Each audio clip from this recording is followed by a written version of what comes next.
పేరు పీసేట. నేను 7వ తరగతి చెప్తున్నాను. నేను చెప్పబోయే concept eco friendly glue sticks. దీన్ని ఎలా తయారు చేయాలో చెప్తున్నాను.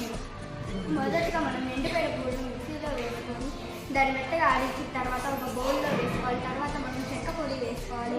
ఆ తర్వాత మనం వేడి నీళ్ళు బాగా మరగబెట్టిన తర్వాత మనం స్టార్చ్ అని ఒక పౌడర్ని దాంట్లో వేస్తే అది గ్లూ లాగా మారుతుంది.